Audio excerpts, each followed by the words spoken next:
God is at war with us. God has and will give us the 10 hexes. For not obeying the commandment to Love one another.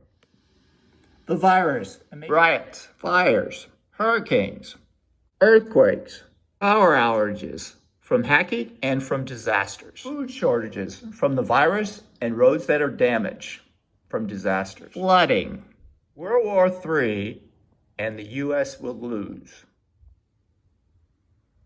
The U.S. will go bankrupt.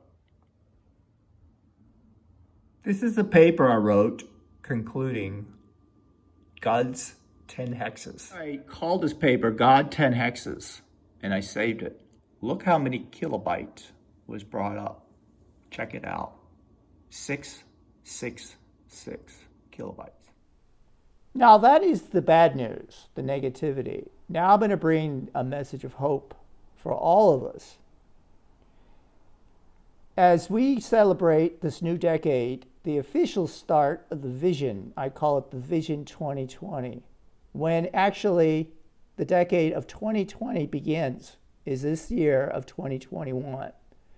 From here, I believe, if we look at the world differently and each other differently, that I have brought this new 10 commandments, whatever you want to call it, whether you believe in God or not, will create new hope for the world. And as you can see, the new 10 commandments will help us all to bring hope and a new beginning for us all. 10 commandments. Number 1, love one another. The answers to our prayers may come from those who are outside of our group, our religion, political party, maybe for someone who we don't like, is disabled, may dress poor, or is mostly wrong. God does not judge who is picked to say the right thing. It is us that we judge. Commandment number 2, do not have pride.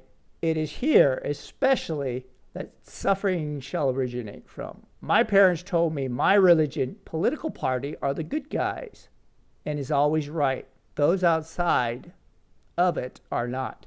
This thinking stops commandment 1 in its tracks. Commandment number 3, always use diplomatic speech. Do not start using divorce mode of communications against those you do not love. This prevents both of you to really listen and learn from each other. Divorce mode of communications includes demonizing others, name calling, stop listening. This speech includes you communists, socialists, baby killers who want to take away your guns. This talk prevents you from really hearing that God is trying to communicate to you.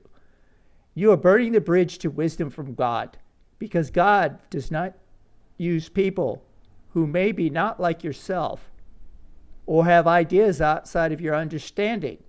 So please, open your ears. God may be trying to communicate from those you do not like. Commandment number 4, always be careful of the type of your speech, our speech. Do not begin our talk with you are. That is name calling. It goes against commandment number 3. Begin with words of I feel instead of you. Commandment number 5, which is the most important of a lot of them. Do not be controlled by fear. This is a tool the devil uses to destroy you and your loved ones. God told Moses to pick up the snake by its tail. What? Moses said.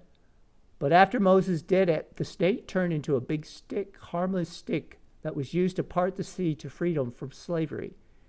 It's our fear of poverty, trauma, disappointment, abandonment, a phobia, distrust that keeps us from receiving the true God's positive power of 2. The only way that will part the sea away from our slavery to the promised land in our minds. Commandment number 6, always praise others for what they are doing right. God understands and knows our faults, but still loves us. We should do the same to others. This positivity toward others will strengthen God's gift of the power of positive power 2 between us and that lover, friend, co-worker, political opponent, nation, or groups of people we disagree with. From here, our prayers of both of us shall be answered, and we shall obtain dreams beyond our wildest thoughts possible. Commandment number 7, always keep the child in our souls alive. Kids are always learning, playful, forgive easily. Let's not abort the child in our souls. If we find ourselves using divorce mode of communications against others, or we demonize others who may say something that goes against our understanding or belief system, then we are not a child of God. Do not judge. Because of our family life, business life, our politics has gotten so serious, greedy, hateful. This feeds others to do behavior that we judge. Our aborted child spirit on our airwaves, our talk in our business practices leads to others to hopelessness. Without hope, people will abort, steal, do drugs, etc. So please, reborn the child in our souls. Be generous, forgiving, non-judgmental. Always speak out toward others about what they are doing right. This will help others to reborn the child in our souls as well. Realize our judgment may be off. Only God understands. If we can't relate to a person, to a new concept that's only natural, we are using our judgment. Now for the good news, the ending of this 10 Commandments. God is now at work, so let's all not be hopeless.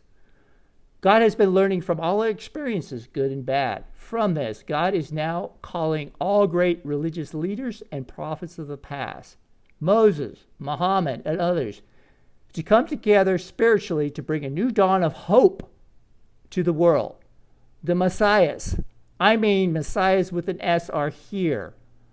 They are us. The question is not what if God is one of us, but instead, what if God is all of us? Our lives are like a note to a song, letter a book, color to a painting, piece to a puzzle. Together we can create a masterpiece for which God intended us to live, whether you're not believing in God or not. The answers to all our prayers of the suffering are us. We are the miracle, the Messiah, for which we have been praying for. The answer is all of us.